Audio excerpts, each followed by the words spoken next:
안녕하세요, 애청자 여러분. 저는 경기도 하남에서 평범한 가정주부로 지내고 있는 39살 여성이에요. 오늘 제가 청취자 여러분들에게 전해드릴 사연은 저의 엄마랑 제 남편에 대한 이야기예요.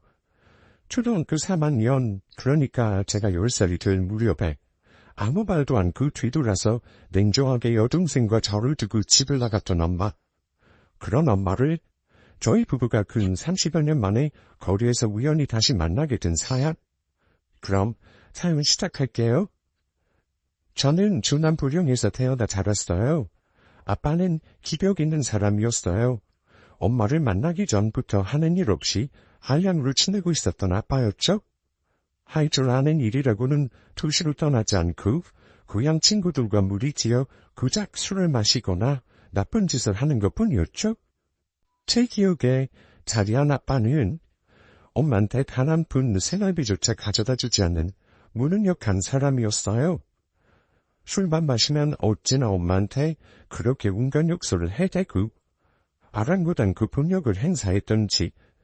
그런 아빠였으니 엄마가 밖에서 어렵게 벌어온 돈을 빼앗아 며칠이고 밖으로 떠돌며 술이나 마시는 일은 아빠한테 이상 일을 지나지 않았죠. 주폭이라고 하면 상관이 될까요? 한껏 술에 취할 때면 아빠는 버릇처럼 집 밖에서 집 안에서 사람들에게 행패를 부렸어요. 아빠 마음에 들지 않는다고 주먹을 휘둘러 사람을 다치게 한 것도 한두 번 있는 일이 아니었답니다.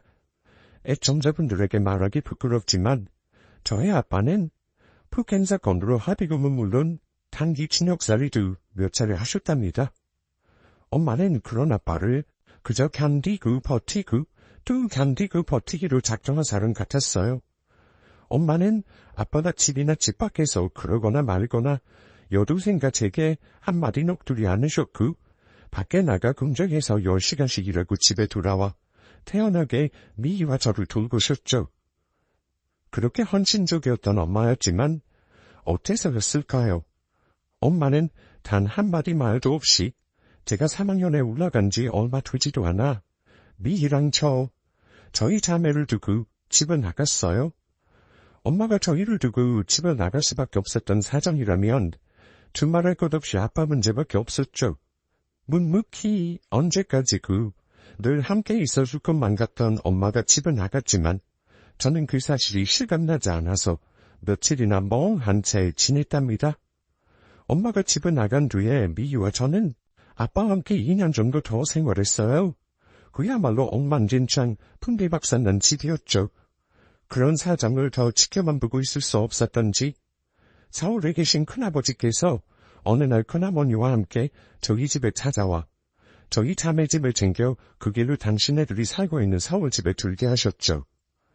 너무 어렸을 때라 어떤 과정을 거쳐 그렇게 된 건지 자세히 기억나지 않지만 중학교에 입학하고 나서야 여동생과 제가 서류 한 장에 큰아버지 자녀로 그쪽을 옮겨갔다는 사실을 알게 됐답니다. 제가 중학교에 올라갈 때까지 아빠는 몇 번이나 큰아버지 댁에 찾아왔었어요. 찾아와 두 딸 내놓으라며 어깃장 누우시고 강짜를 부리셨죠. 술에 취해서 말이에요. 하지만 아빠가 찾아올 때마다 큰아버지는 매몰차게 아빠를 대하셨어요. 네가 사람 자식이냐? 포라지만도 못한 인간. 미희고 미용이고 내 옆에 계속 붙어 있었으면 입에 풀칠하기는커녕 배고프다고 내 전처처럼 당장 저들살길 찾아 집 나갔을 거다. 그 어린 애들이 집 밖으로 내몰리면 할 수 있는 게 뭐가 있겠냐? 두 번 다시 찾아오지 마라. 애들 다 클 때까지 내 몫이고 내 책임이니 하며 애들 키울 테니. 또 한 번 찾아오면 그때는 나도 가만히 있지 않을 거다. 이후 아빠는 더 큰아버지 댁에 찾아오지 않았고 완전히 연락이 끊겨버렸죠. 머리가 굵어질 만큼 굵어진 고등학생 때 큰아버지에게 지금 아빠가 어디서 어떻게 지내고 계시느냐고 여쭈어볼 수 있었지만 저는 그러지 않았어요. 정확히 말하면 그러고 싶지 않았죠. 미희 그리고 엄마 세 사람의 삶을 망쳐놓은 사람에 대해 더 알고 싶지 않았던 거예요. 큰아버지는 아빠와는 정반대의 생활을 하시는 분이셨어요. 20년 전이니 많은 분들이 IMF로 인해 힘들어하실 때라고 생각해요. 하지만 큰아버지는 IMF 영향 없이 다니고 계시던 회사에서 꿋꿋이 계속해서 근속하셨죠. 제가 대학교를 졸업하고 또 2년 더 학원 강사로 일할 때까지 큰아버지는 회사에 다니셨고 마침내 정년이 돼 회사에서 퇴직하셨답니다. 큰아버지는 아빠와는 비교할 수 없을 만큼 차분하고 점잖으신 분이셨어요. 그런 사람들을 가리켜 어르신들이 흔히 선비나 양반이라고 하잖아요. 제 큰아버지 인품이나 성정이 꼭 그와 같았죠. 조선시대 감호에 살아가는 선비 같은 분이 제 큰아버지셨답니다. 큰어머니께서는 큰아버지보다 조금 더 개방적인 생각을 갖고 계신 분이셨을 뿐 큰아버지와 별다를 것 없이 조용하신 분이셨고요. 미유와 저는 불우한 어린 시절을 보냈지만 그런 큰아버지와 큰어머니 아래에서 어긋날 일 하나 없이 안정적으로 학창시절을 마칠 수 있었답니다. 저는 순회에서 평소 제가 받아오던 점수보다 좋지 않은 점수를 받았어요. 퇴수를 할까 고민했지만 다행히 대전에 있는 한 사범대학에 진학할 수 있는 점수는 됐죠. 그렇게 저는 대전에 있는 대학의 기숙사를 얻어 사범대학에서 수학교육을 전공했어요. 대학 4학년이 되자 몇몇 학생들을 제외하고 대부분의 학생들이 임용고시를 준비하기 시작했어요. 당연히 서울에 계신 큰아버지와 큰어머니 역시 제가 임용고시를 치르고 국공립 전교사가 되길 바라셨죠. 하지만 저는 임용고시를 보는 대신 학원에 취직하기로 결심했답니다. 미래를 보장받을 수 있는 일이 급편을 잡는 일이었지만 저는 한 학교에 얽매여 생활하고 싶지는 않았어요. 제가 갖고 있는 능력을 10분 발휘하고 싶은 마음도 컸고요. 자유로운 분위기에서 일하기 원했고 또 강사들과의 경쟁에서 충분히 위에 설 수 있다 생각했어요. 제가 노력하면 노력한 만큼 계속해서 잠들던 지위와 부스가 제게 주어질 거라 생각했어요. 설령 학원 강사 일을 잘 적응하지 못하거나 경쟁에서 밀려나도 제게는 사립중고등학교 교사라는 자선의 선택이 남아있었기 때문에 큰아버지와 큰어머니를 설득시키는 일 역시 그리 어려운 일이 아니었답니다. 아무리 사범대학을 졸업하고 교육학을 전문적으로 공부했다지만 교육 현장에서 처음 만나는 학생들을 다루고 제가 알 수 있는 정보와 지식을 전달하는 일은 생각처럼 쉬운 일이 아니었어요. 대전에서 대학을 졸업하고 다시 서울로 올라온 저는 서울 신림동에 있는 한 대학 입시 학원에서 수학 강사로 3년 가까이 일하게 됐답니다.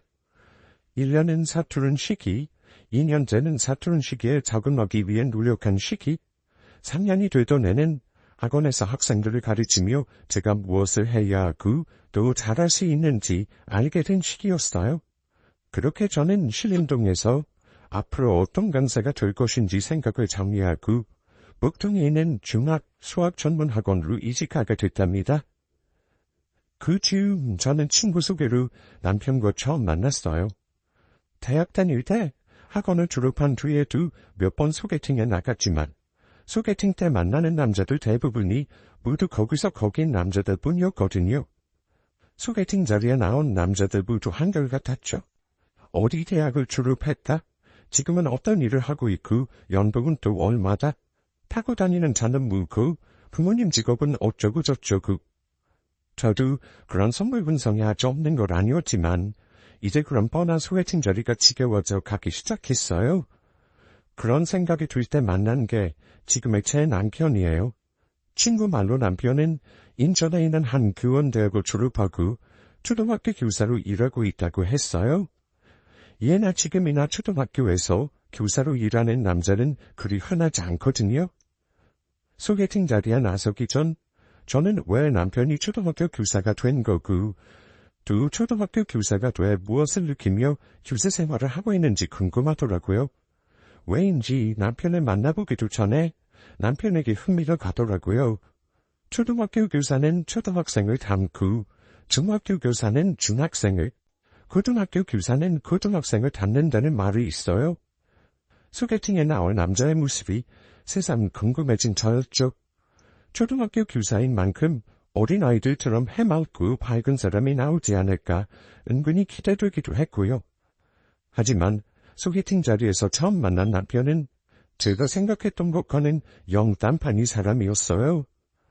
천진난만하고 개구질 줄 알았던 남자의 모습을 상상하며 나온 소개팅 자리였는데 웬걸 천진난만은 구사하고 남편은 시적일관색의 무뚝뚝한 모습으로 일관했답니다.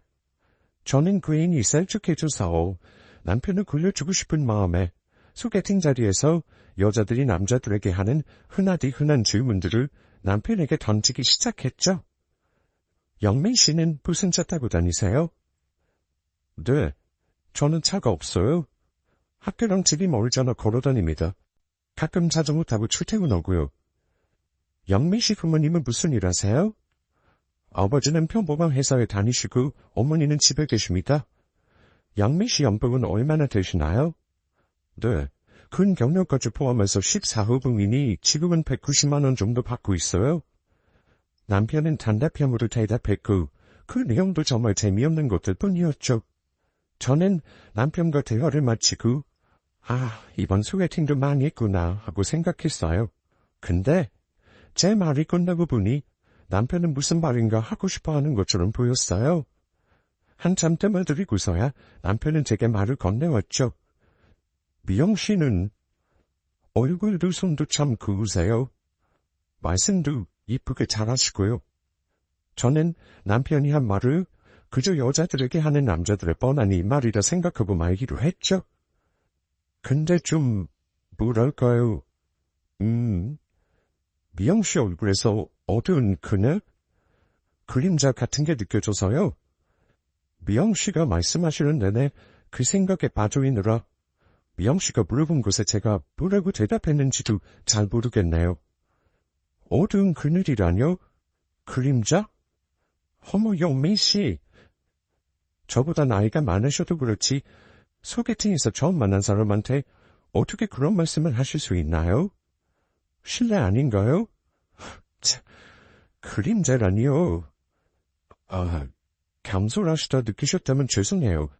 근데 저는 제 직업이고 뭐고 연봉이 얼마고 어떤 차를 타고 다니는지 미영 씨와 이야기 나누는 것보다 미영 씨한테서 느껴지는 솔직한 제 감정, 생각을 이야기하는 게 더 중요하다 생각했어요. 아무리 영미 씨 속에 있는 말 솔직하게 말하고 싶다고 해도 그렇지 너무 무리하신 거 아닌가요?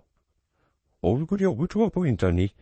다른 여자가 들었으면 오늘 내가 화장 잘못했나, 내 안색이 안 좋나, 내가 안 예쁜가 그런 생각만 했을 거라고요. 아세요? 네 알아요. 뺨을 맞을지도 모르죠.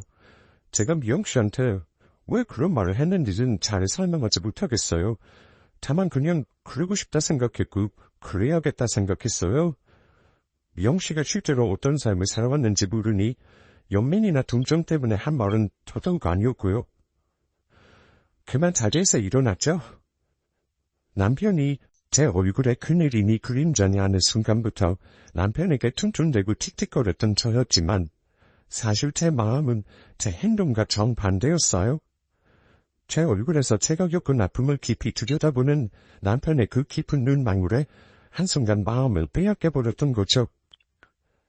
생각했던 대로 식당에서 나오자 남편은 제게 다음에 다시 한 번 더 만날 수 있느냐 물어왔어요.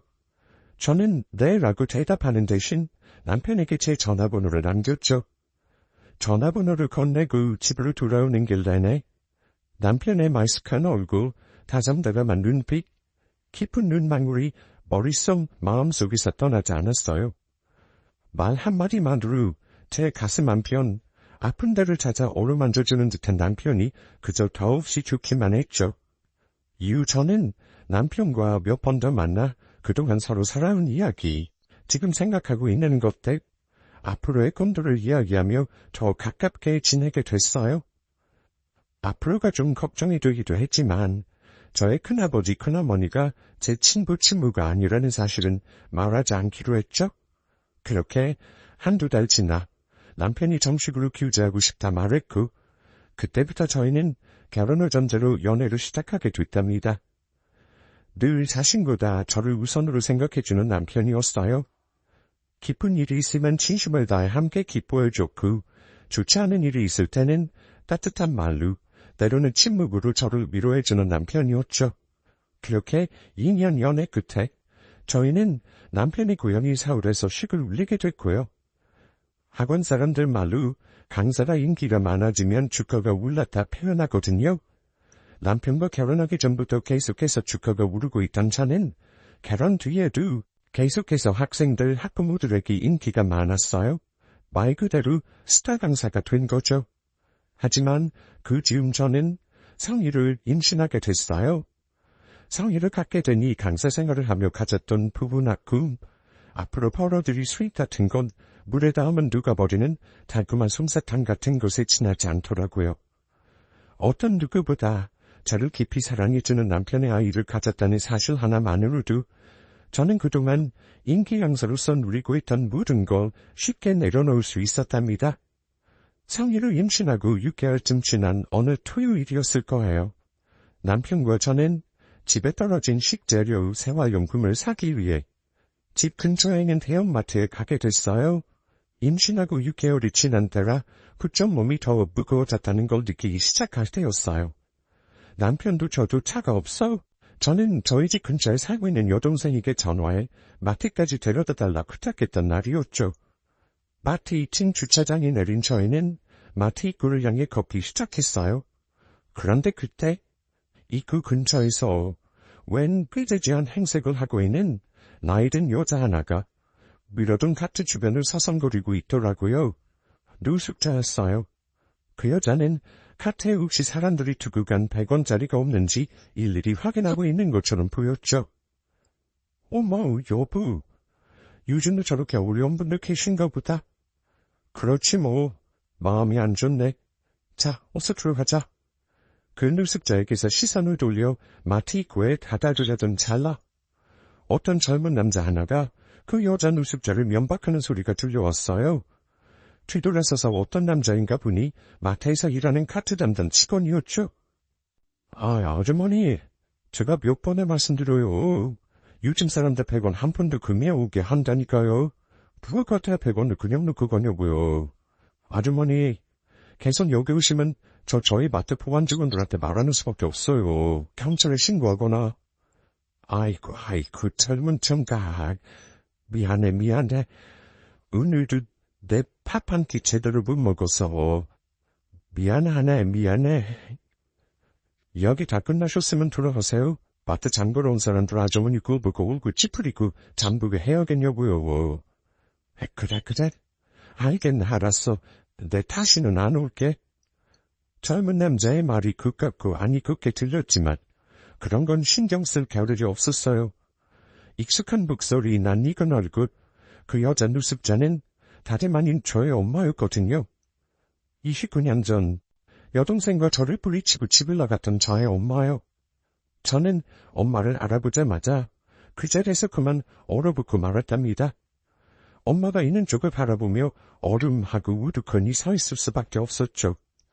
여보, 괜찮아? 왜 그래? 아는 사람이야? 아니야. 뭐라? 모르는 사람? 가자, 자기야. 저는 그렇게 발걸음을 돌려 남편과 마트에 들어갔어요. 종이에 적어둔 살 것들을 사기 위해 이리저리 돌아다니고 있는데 마음까지 차갑게 얼어붙은 걸 느낄 수 있었어요. 목구멍에 큰 생선것이라도 하나 박힌 것 같았어요. 아니, 가슴에 큰 운석이 하나 와 박히는 것처럼 얼떨떨했죠.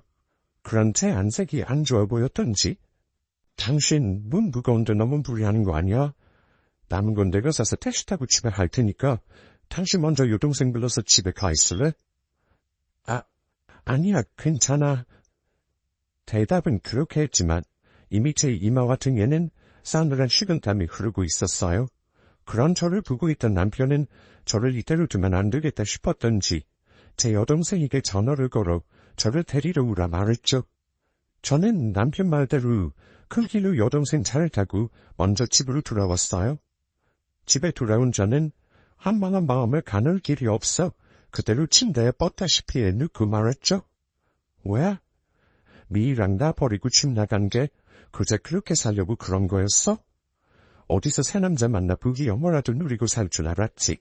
근데 고작 고작 누숙자라니. 그런 생각을 하다 보니 어쩔 수 없이 생각은 어린 시절에 가닿았고, 저는 기억하고 싶지 않은 아버지와 어머니와의 일을 떠올릴 수밖에 없었어요. 생각에 생각을 거듭하면서 저는 숨조차 제대로 쉬지 못할 지경이 됐죠. 마트에 돌아온 남편은 계속해서 안색이 좋지 않은 제 얼굴을 보며 말했어요. 여보, 아까부터 얼굴이 말이 아니야. 왜 그래? 어디 불편해?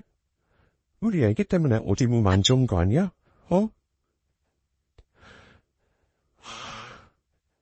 그래, 여보. 나는 마트에서 사온 거 정리하고 밤에서 책 보고 있을 테니까 필요한 거 있으면 불러. 안방에서 혼자 누워서 편히 좀 쉬어, 여보. 여보? 어? 사실은 아까 마트에서 본 그 여자 누숙자 있잖아. 그 사람, 그 누숙자가 왜, 사실은 그 여자 엄마야. 나 낳아준 친엄마. 뭐? 당신 친엄마언니라고? 정말이요? 엄마 맞아? 근데 왜 말 안 했어? 그분, 아니 당신 어머니 한색이 말이 아니었잖아. 이야기했어야지. 이야기해서 어떻게 해서라도 당신 어머니 당장 집을 모셔왔어야 할 거 아니야. 저는 그때 남편이 언성 높여 제게 이야기하는 걸 처음 봤어요. 마음이 그 자리에서 얼어붙어 버렸어. 당신이랑 손잡고 마트 걷고 있었는데 걷는 게 아니었다니까. 거기서 모든 시간이 다 멈춰버린 것 같았어. 나 어떡해, 여보? 나 마트 다시 다녀올게. 복잡하게 생각하지 말고 마음 편히 하고 있어. 집을 나선 남편은 서너 시간이 지났는데도 집에 돌아오지 않았어요. 밤 11시쯤 됐을까? 남편은 지친 기색이 역력한 얼굴로 집에 돌아왔죠. 당신 어머니 못 찾았어. 그래도 걱정하지 마. 어디 멀리 가시지는 못하실 테니까. 당신은 아무 걱정 말고 뱃속에 든 우리 아이랑 좋은 생각만 해. 며칠이고 내가 어떻게든 어머니 찾아볼 테니까. 여기저기 동사무소랑 구청 주변 누숙자들한테 수소문하다 보면 장모님 금방 찾을 수 있을 거야. 장모님? 장모님? 남편과 만나 사랑을 시작하고 사랑의 결실로 성의를 임신하게 되기까지 저는 단 한 번도 남편 앞에서 눈물을 흘린 적이 없었어요. 힘든 일이라고 해봐야 학생들 가르치면서 느끼는 육체적, 정신적 피로가 다였죠. 저의 큰아버지와 큰어머니가 제 생부인 줄 알고 있었던 남편. 그래서 그렇게 장인어른 장모님 맘 욕닥듯이 대하고 다정한 모습으로 장인 정모를 따르던 남편. 그런 남편의 입에서 장모님이라는 말이 나오자 저는 그만 콧물 터진 듯 울기 시작했어요. 늘 주눅 들어있고 그래서 한없이 작아져 웅크린 모습으로 제 마음 한구석에서 우레우레 아파하던 어린 여자아이. 그 여자아이의 마음을 남편이 툭 하고 건드렸던 거죠. 그 일이 있은 이후 남편은 퇴근해 저녁밥을 먹고 나면 잠시 운동하러 나간다며 집을 나섰어요. 운동하러 간다는 말은 그저 말이었을 뿐 저는 눈치로 남편이 저녁 시간에 왜 집을 나서는지 알고 있었죠. 저는 엄마를 찾기 위해서였어요.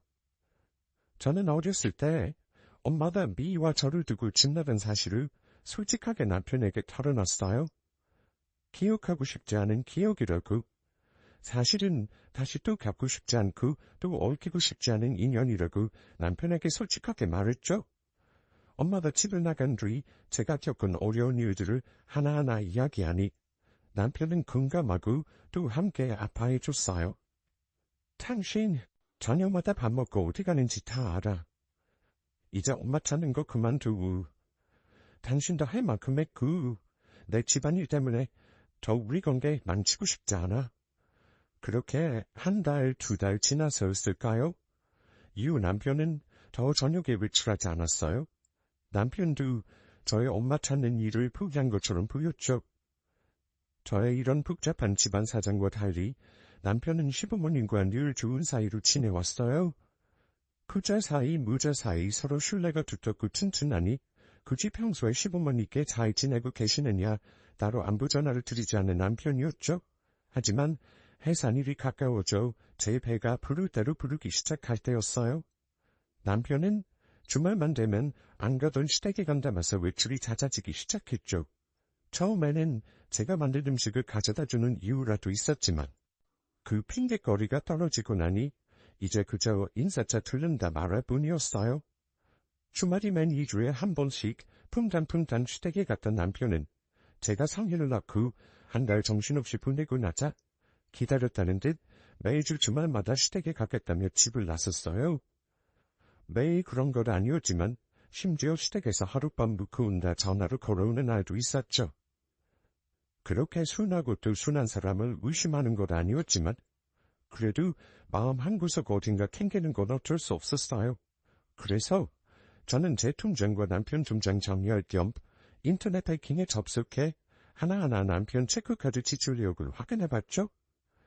지출 내역을 확인하고 저는 불쾌해지기 시작했어요. 주말마다 외출하는 남편이 외출해서 시간을 가리지 않고 카페나 식당에서 카드를 사용한 걸 발견하게 됐거든요. 남편은 대부분의 식사를 학교에서 하거나 집에 와 제가 만든 반찬과 밥으로 밥을 먹는 사람이었어요. 자극적인 조미료가 많이 들어간다며 배달 음식 같은 건 일절 먹지 않는 사람이었고 그래서 저와 외식하는 일도 많지 않은 남편이었죠. 하지만 그런 남편이 주말만 되면 바깥에 나가 아침, 점심, 저녁 가리지 않고 카페나 식당에서 카드를 긁어대니 마음이 불편하지 않을 수 없었던 거죠. 남편의 뒤를 따라가 보기로 작정하고 성의를 여동생 집에 맡긴 날이었어요. 토요일 이른 아침 집을 나서는 남편의 뒤를 몰래 따라가기 시작했죠. 남편은 그때도 차가 없었기 때문에 남편의 뒤를 따라가는 건 어려운 일이 아니었어요. 하남 시청역에서 전철을 탄 남편은 1시간 정도 지나 서울 신길역에 도착했죠. 신길역에서 1호선으로 다시 환승한 남편은 다음 역인 영등포역에서 내렸어요. 영등포역 1번 출구로 나온 남편은 역과 그리 멀지 않은 데까지 걸었어요. 그러고 목적지로 보이는 듯한 허름한 반자촌 앞에 멈추어 섰죠. 반자촌 앞에 멈추어서 남편을 보고 저는 깜짝 놀라지 않을 수 없었어요. 남편은 결혼 2달 전까지만 해도 담배를 태우는 흡연자였어요. 하지만 결혼 2달을 앞두고 완전히 담배를 끊었었죠. 그런 남편이 반자촌 앞에 이르러 인도 가장자리에서 고개를 푹 숙이고 담배 한 개비를 꺼내 태우고 있다니 놀라지 않을 수 없었죠. 그러고 별의별 생각이 다 들기 시작했답니다. 내연녀? 왜 하필 이런 데서 내연녀를 만난다? 내연녀가 가난한 여자인가? 그치? 남편 내연녀라고 해서 어디 으리으리한 집에서 살고 있을 이유는 없지? 그치만 정말 내연녀? 설마. 저는 이런저런 생각에 잠겨 마음이 복잡해지기 시작했어요. 그때였어요. 남편은 반자촌 골목으로 발걸음을 옮겼어요. 골목길에 든 남편이 한 20발짝이나 걸었을까. 남편은 녹색 페인트로 진하게 칠해진 한 집 문을 열고 들어갔죠. 쿵쾅쿵쾅 심장이 뛰는 게 느껴졌어요. 복잡했던 마음은 이제 혼란스러울 지경이 됐죠. 그러고 한 5분 더 서 있을까. 그렇게 있다가 그래 남편이라고 왜 다른 여자가 없겠어. 이참에 두 눈 똑바로 뜨고 지켜볼 거야. 그렇게 마음먹은 자는 남편이 들어간 반자집 문을 세차게 열고 들어갔어요. 남편은 놀랍게도 저의 엄마랑 얼굴을 마주하고 앉아 있었어요. 남편은 두 손으로 저의 엄마 오른손을 그어쥐고 쓰다듬어주고 있었죠. 엄마는 미안해하면서도 고마워하는 얼굴로 남편에게 엷은 미소를 띠고 있었고요. 당신 지금 여기서 뭐 하는 거야? 당신 여기로 어떻게 몰라서 물어? 주말마다 시댁 간다는 게 고작 여기로 우리 엄마 만나러 오는 거였어? 비영아 고작 이러니 말 그렇게 함부로 하지 마. 어머니, 너한테는 믿고 싫은 어머니겠지만 나한테도 어머니고 또 장모님이라고. 지금 그건 말이라고 해? 내가 당신한테 몇 번 말했어. 이제 그만하고 싶다고, 더 욕기고 싶지 않다고 했잖아. 우리 엄마 지금 이렇게 사는 거 다 엄마 책임이야. 스스로 자처한 거라고. 내가 이렇게 살라고 등점 밀었어? 그만해. 당장 가 집으로. 이미영, 그만해. 어떤 누가 이렇게 가난하고 힘겹게 살게 봐라. 누구라도 이렇게 힘들게 살고 있으면 말 한마디 따뜻하게 해주지는 못할 만큼 누가 잘했고 누가 잘못했고 이런 삶 스스로 자처했다니. 내가 말했잖아. 어쨌든 어머니라고. 다른 사람도 아니고 너 낳아주시고 어린 시절 너 길러주신 네 어머니라고. 저는 남편의 말에 할 수 없이 고개를 숙이고 말았어요. 남편의 말이 모두 맞는 말이었으니까요. 연명하듯 하루하루 힘겹게 지내고 있는 사람. 그 사람이 정말 제 엄마였고 남편 말대로 이런 가난을 툭하고 자처했을 엄마가 아니었을 테니까요. 고개를 떨어뜨리고 서 있는 제게 남편이 다시 말했어요. 영아, 앞으로 네가 어머니를 무시든 그렇지 않든 돌보든 말든 그건 나한테 중요한 거 아니야. 그래도 이유는 알아야 될 거 아니야. 어머니가 왜 그렇게 쉽게 네 여동생이랑 너 집을 두고 집을 아울 수밖에 없으셨는지 그것 알아야 할 거 아니냐고. 밖에 나가 있을게. 어머니랑 이야기 나눠. 비올라, 네 마음 잘 알아.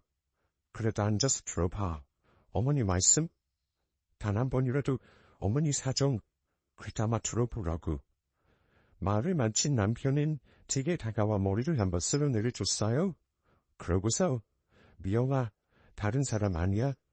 내 어머니셔 말하고는 문을 열고 바깥으로 나갔죠.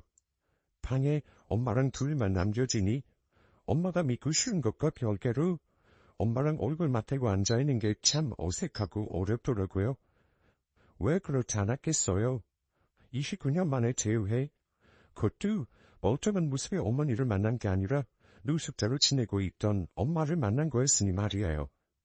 엄마랑 거리를 두고 떨어져 앉아있는데 엄마와 제 사이의 거리, 방 안에 있는 빈 공간들을 어떤 말로 메워야 할지 알 길이 없어 참 난감하더라고요.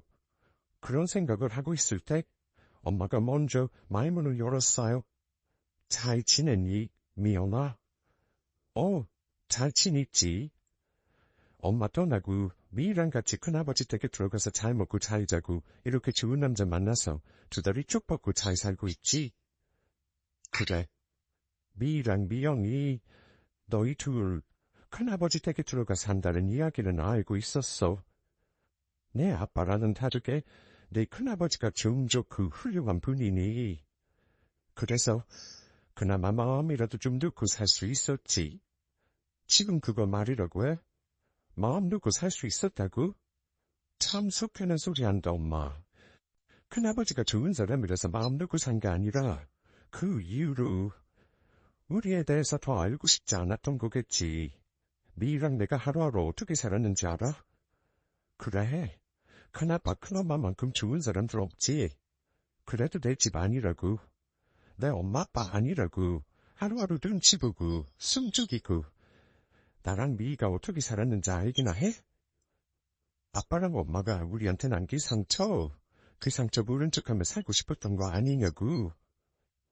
마음에 걸어둔 단단한 빗장을 열자 마음에 쌓아둔 말들이 흘러나왔어요. 멈추지 않는 눈물과 함께 말이에요. 그래, 엄마가 미안해. 엄마가 뭘 알겠니? 너희 둘 엄마 아빠한테 상처받을 대로 받고 버려지다시피 해서 큰아버지 댁으로 간 거. 그거 말고 엄마가 뭘 더 알겠어. 미안하다. 미안해 미영아. 미안하다고. 엄마 고작 거리 떠도는 누습자 된다고 그렇게 우리 버리고 나간 거였어? 난 엄마 얼굴 예쁘고 하니까 새 남자 만나서 새 살림 차리고 잘 살고 있는 줄 알았지.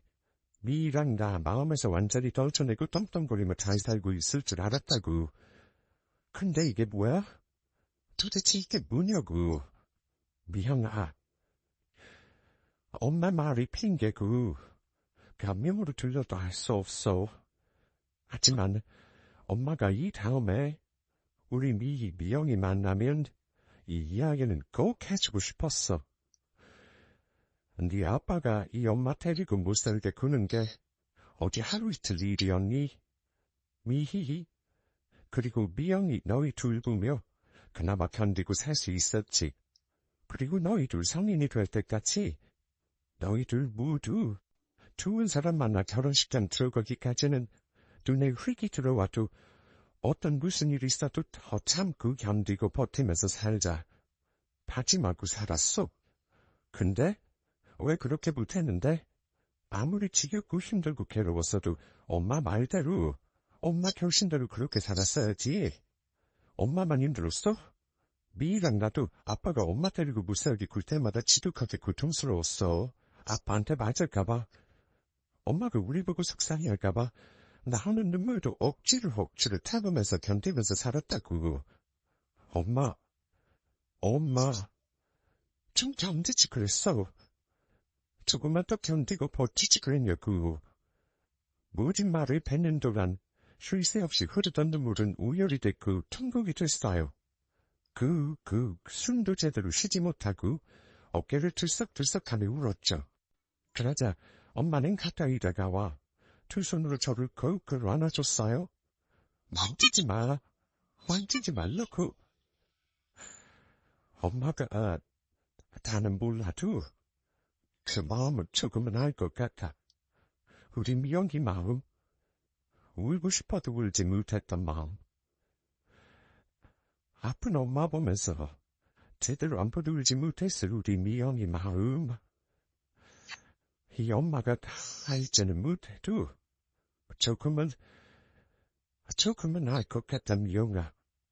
가만히 엄마에게 안겨있던 저는 엄마 등에 두 손을 두고 한참을 더 울었어요. 한 10분 그렇게 울기만 했을까? 엄마가 다시 마음으로 열었죠. 네 아빠 묻힌 말들, 네, 다 견딜 수 있었어. 우리 미영이 보면서. 하지만 엄마는 네 아빠가 그럴 줄은 몰랐다. 꿈에도 생각 못했지. 아무리 그렇게 형편없는 사람이었어도 평생 다른 여자한테는 눈길 한번 주지 않던 사람이 엄마 모르게 두 집 살림하고 있었다니. 미영아, 너도 여자니까 이 엄마 마음 좀 이해할 수 있을까? 내 아빠한테 사랑 같은 감정 더 남아있지 않았지만 나 모르게 다른 여자랑 살림 차린 집에서 그 여자랑 껄껄껄 웃고 밥 먹고 한 입을 덮고 자고 할 생각하니 분노고 중하고 모르고 살던 네 엄마가 피가 거꾸로 솟는다는 말이 무슨 말인지 이해할 것 같더라. 그런 인간이 우리 집에 돌아와도 술 마시고 행패 부리고 때리고 밤이면 밤마다 엄마 손목 억지로 낚아차 안방으로 끌고 가려 들고. 그게 무슨 말이야? 아빠한테 여자가 있었다고? 그런 인간한테 여자가 있었다니. 두 집 살림은 뿜은데. 글쎄, 네 아빠가 어떻게 그런 젊고 예쁜 여자랑 살림을 차린 건지는 엄마도 자세히는 몰랐어. 또 그때는 그게 그렇게 중요한 것도 아니었고, 엄마가 여자로서 느끼는 수치심, 치욕, 밤마다 느끼는 불쾌함과 무력감, 그런 것만 중요했지. 그러다 내 아빠랑 도저히 더 살 수 없다 생각이 든 날, 그날 바로 속옷 몇 장 챙겨 집에서 나오게 된 거야. 미영이 너희 둘 꼭 엄마가 돈 벌어서 꼭 데리러 오겠다 다짐하면서. 어렸을 때 둘도 없이 친하게 지내던 언니가 부산 한복집에서 미신 일을 하고 있어서 바로 부산으로 내려갔지. 나도 한복집에 들어가 언니 따라 일했고. 근데 어느 날 언니가 그러더라고. 저기 서면 수입품 가게 하는 감사장이 며칠 자기 따라다니면서 일본에서 한국으로 들여올 상품들 사면 그 산 것들을 나이마다 계산해주고 영수증 정리해줄 사람 필요하다고. 눈물을 그친 저는 엄마 손을 잡고 엄마가 하는 말을 크게 울였어요. 돈 두께 준다기에 냉큼 감사장 따라 일본으로 건너갔지. 남자 3명이랑 가던 거라서 처음에는 불안했는데 그 사람들 엄마가 불안해하는 건 누구만큼 관심도 없더라고. 그저 자기들 일하고 나 이리저리 데리고 다니면서 제때 밥 사주고 채워주고 했지. 대신 엄마는 밤늦게까지 그 사람들이 산 물건들 값 계산하고 영수증 처리하고 정리해줬지. 그렇게 강 사장 따라 일본 갔다가 다시 한국에 온 날이었는데 강 사장이 그랬어. 눈썰미도 있고 계산도 정확하니 앞으로 한 3달 더 일해볼 생각 없느냐고. 강 사장이 물어온 게 3달 일하는 거였는데 그때 참 고민 많았지. 하던 미싱일 그만두고 3달 따라다니면 돈이야 되겠지만 3달 일 끝나고라면 또 어디 갈 데가 마땅치 않았으니까. 나도 그때 무슨 생각으로 미싱일 그만두고 그렇게 용감하게 강 사장 따라다니며 일하겠다고 했는지. 어디 얽매이지 않고 자유롭게 돌아다니는 게 좋았다면 좋았고 처음 먹어보는 밥인데도 어찌나 일본 음식이 그렇게 입에 잘 맞던지. 엄마는 저와 헤어지고 자신이 겪은 일을 두근두근 말했어요. 강 사장을 따라 3달 정도 일본과 한국으로 가는 동안 강 사장은 엄마가 일을 잘하는 게 마음에 들었던지 앞으로 기간차 하지 말고 자기 따라다니며 계속 일해달라 부탁했대요. 그래서 엄마는 그러마했고 그렇게 한 1년 김 사장 따라다니며 일했다고요. 근데 참 우습지 미영아. 한 1년 일본이랑 한국 왔다 갔다 하니까 단 한 번 배운 적 없는 일본말이 하나 둘 귀에 들리기 시작하지 뭐니. 유창할 정도는 아니었어도 어디 식당 가서 밥 먹고 가게 들어가서 물건 사고 하는 데는 아무 문제 없겠다 싶을 정도가 됐지. 강 사장이 일본에서 떼오던 골동품 카메라 사제 일회용품 같은 것들 강 사장 어깨나 뭐 수입품 가게 하는 일도 아름아름 배우게 됐고. 그래서 그렇게 강 사장 따라 한 1년 더 일했나? 그러고 보니 엄마도 이제 독립해서 그동안 번 돈으로 부산에서 작은 수입품 가게 하나 차릴 수 있겠다 싶더라고. 엄마는 수입품 코너에 일하는 점원 하나를 두고 엄마 혼자 일본으로 가며 보따리 장사꾼처럼 돈이 될 수 있는 물건이란 물건은 모두 떼어 파셨대요. 20년 전만 해도 일제 브랜드 제품 사제품을 알아주던 때였고 돈이 없어 못 구하는 일제 제품도 많을 때였죠. 그렇게 한 3년 장사하고 보니까 엄마 수중에 우리 미희 미영이 다시 엄마 품에 데려다 키울 만한 돈이 모이더라. 근데 걱정이 하나 있었어. 네 아빠 말이야. 아무리 엄마 내팽개치고 바깥에서 두 집 살림 차린 인간이라지만 미영이 너도 잘 알지? 자기가 하고 싶은 일이 있으면 무슨 수를 써서라도 하는 인간이라는 거. 네 아빠 집에서 너희 둘 데려오고 나면 그 뒤에 있어 네 아빠 후안이 너무 두려웠어. 그래서 엄마는 생각 끝에 한 1년 더 바짝 장사해서 돈 더 벌어서 너희를 데리고 일본으로 건너갈 작정이었지. 엄마는 생각한 대로 1년 더 수입품 코너를 운영했고 마련한 돈으로 마침내 일본에 있는 한 작은 마을에 엄마랑 저희가 살 부동산 계약을 하셨댔죠.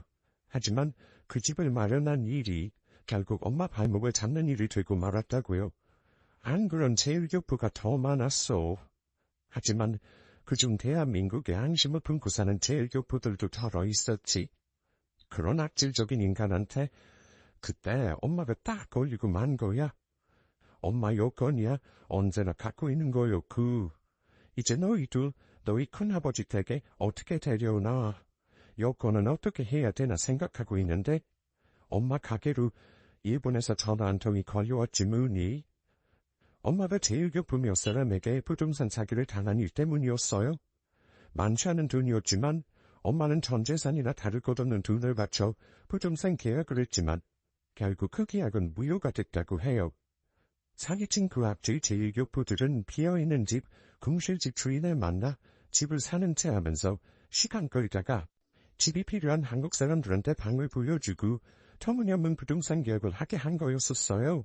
엄마뿐 아니라 그렇게 그 제일교포들에게 사기당한 사람이 서너 명 더 됐다고요. 어쩌겠니? 비행기 타고 일본까지 쫓아가서 그 사기꾼들 만났지만 어떻게 해도 돈을 되돌려받을 수가 없었어. 그 사실 받아들이자 보니까 당장이라도 그 자리에서 혀라도 깨물고 죽고 싶은 심정이었어. 근데 그럴 수가 있어야지. 다시 장사하고 돈 벌어서 어떻게든 다시 너희들 데리러 가야겠다. 그 생각만 했어. 근데 그렇게 사기 한 번 타고 나니까 그런 건 다 생각뿐이지 뭐니. 그 뒤로 물건대로 일본에 왔다 갔다 하기는커녕 수입은 가게에서 일하는 점원이 언제 가게를 열고 닫는지, 하루에 얼마나 버는지, 하루에 얼마나 나 몰래 돈을 빼돌려서 자기 주머니에 넣는지 그것도 모를 만큼 그때 완전히 망가졌지. 부산의 한 원룸에서 지내던 엄마는 그 뒤로 극심한 우울증과 불면증에 시달리셨대요. 퇴행기피증까지 생겨 거의 금지산자에 가까운 생활을 하셨다고요. 그걸 지켜만 보고만 있던 엄마 지인분은 엄마가 가까스로 써준 위임장으로 수입품 가게를 정리했다고요. 다행히 그 지인분은 저리한 수입품 가게 돈을 빼놓지 않고 어머니 통장에 넣어주셨다죠. 집안에 틀어박혀 꼬리에 꼬리를 무는 생각 때문에 엄마는 더 견딜 수 없었대요. 이렇게 미치나 저렇게 미치나 엄마는 갖고 있는 전 재산을 털어 거리로 나서게 됐다고 해요. 아무 계획도 없이 아무 대책도 없이 갖고 있던 집마저 팔아버리고 무작정 거리로 나서 떠돌기 시작한 거죠. 엄마 통장에는 꽤 되는 돈이 들어있었대요. 부동산 사기를 당하긴 했지만 미유와 제가 일본으로 건너가 항공비, 반년 정도 엄마가 아무 일 하지 않아도 저희 세 식구 일본에서 먹고 자며 충분히 생활할 수 있는 생활비, 수입품 가게랑 살고 있던 원룸집 한 돈까지. 하지만 엄마는 저희 부부를 만나기 전까지 엄마가 거리에 나와 누수겠다는 사실 이외 더 어떤 일이나 사건 같은 거 하나도 기억해내지 못했어요. 미영아, 우리 미영이가 믿을지 모르겠지만 내 남편이 엄마 찾아왔을 때 몇 년 만에 처음으로 거울에 비친 엄마 얼굴 보게 됐어. 그제야 정신이 들더구나. 그토록 그리워하던 우리 미영이 다시 만났다. 또 우리 미영이 남편이라니 놓고 있던 정신이 안 들어야 안 들 수가 없었지. 너희 부부가 본 대로 거울에 비친 엄마 얼굴이 말이 아니더라. 엄마 나이 잘 세어보니 예순대. 나이도 나이여서였겠지만 몇 번이나 씻었을까?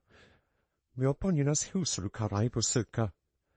몇 년 염색은커녕 머리도 제대로 감아본 적 없던 엄마 머리는 아예 하얗게 새어떡이죠. 차마 더 얼굴 들고 거울 보지 못하겠더라. 네 남편 정말 보통 애기가 아니야. 시댁 간다고 할 수 없이 노숙이고 주말이면 주말마다 내가 있는 곳에 찾아와 장모님 이제 그만하고 저희 집으로 가시죠 하면서 얼마나 나를 설득시키려고 하는지. 하지만 네 남편 말대로 그럴 수가 있어야지. 시간은 시간대로 모두 흘려보냈고 네 말대로 그 시간 동안 미희 미영이 네 둘 모두 아프게 살았을 거 생각하니 도저히 그럴 수가 없겠지 뭐니. 사정하던 네 남편한테 됐다고. 나는 그럴 자격 없으니까 더 이상 찾아오지 말라고. 한 번만 더 찾아오면 여기 생활 끝내고 다른 지역으로 갈 거라고 말한 날이었어. 왜? 네 남편이 토요일인가 언제 시댁에서 자고 온다면 외박한 날이 있지? 엄마가 네 남편한테 그렇게 무질게 구니까 네 남편이 토요일 점심에 엄마 만나고부터 다음날 밤까지 한시도 엄마 옆 안 떠나고 밥도 안 먹고 화장실도 안 가고 그렇게 딱 옆에부터 아무 말 않고 있더라. 그때 안심이 됐어. 미영이가 어깨에 무거운 짐 많고 힘겨우시지 않았어도 정말 사람다운 사람, 남자 같은 남자 만나 잘 살고 있구나. 그런 생각이 드니까 엄마는 더 말할 게 없어졌어.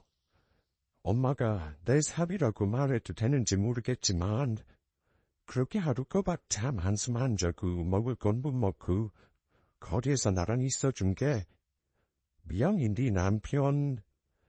그렇게 반듯하고 따뜻한 심성 가진 사람 옆에서 행복하게 살고 있은 네 생각하니까 더 미련이 없더라. 우리 미영이 얼굴 꼭 한 번만 보고 싶다. 그러면 그때 죽어도 여한이 없겠다. 엄마가 말을 마치고 저는 남편 생각에 다시 참았던 눈물을 터뜨리고 말았어요. 남편 혼자 엄마가 어디에 있는 줄도 모르고 한참 찾아 헤맸을 시간. 그 시간 동안 했을 여러 상념들, 그리고 엄마를 살찌시키기 위해 거리에서 엄마와 함께 보낸 하루. 눈물을 모두 쏟고 보니 언제였는지 저는 엄마 옆에 쿡 붙어 앉아 엄마 우르손을 쿡 붙잡고 있었죠. 어린애처럼요. 엄마 이야기를 모두 들은 저는 더 고민할 것 없이 엄마한테 함께 저희 집으로 가자고 말했어요. 시댁 어르신들한테 말씀드리는 건 시간이 좀 걸리겠지만 지금 당장 저의 큰아버지, 큰어머니는 충분히 이해하시고 받아들이실 거라 엄마를 설득했어요. 그렇게 저희 부부는 사이가 태어나고 5달이 지나서야 마침내 엄마를 저희 집으로 모셔올 수 있었답니다. 엄마는 오랜 시간 거리에서 생활했을 뿐 다른 문제를 갖고 있지 않았기 때문에 말소된 주민등록만 되살리면 됐고요. 요즘 두리두리 깎고 나면서 저희 상의를 데리고 놀아주는 엄마를 보고 있으면 이런 생각이 들어요. 몇십 년 동안 그렇게 미워하고 원망하던 엄마였는데 엄마는 저와 떨어지고 나서부터 하루도 빠짐없이 얼마나 저를 그리워했을까 하고요. 이제 더 기다리지 않고 포기한 채 살고 있던 저였는데 엄마는 그 긴 시간 동안 미워하면서 얼마나 제게 우고 싶어 했을까 하고 말이죠. 또 저한테 뻔히 왜 살 거 알았으면서도 어떻게 그렇게 끝까지 저희 엄마 손을 놓지 않았느냐고 물어보면 묵묵히 당신 어머니잖아. 그리고 내 장모님이고 생각 웃으며 대답해주는 남편같이 어렸을 때 겪은 잠시잠깐의 불행이라고 생각했고 성이 낳고 남편과 행복하게 살면 모두 있게 될 거라 생각했던 엄마. 시장, 백화점, 피트니스, 이제 한시도 안 떨어지고 늘 제 곁에서 제 삶의 의미가 되주는 고마운 엄마랍니다. 긴 사연 들어주신 청취자분들에게 감사하다는 말씀 전하며 이만 줄일게요. 감사합니다.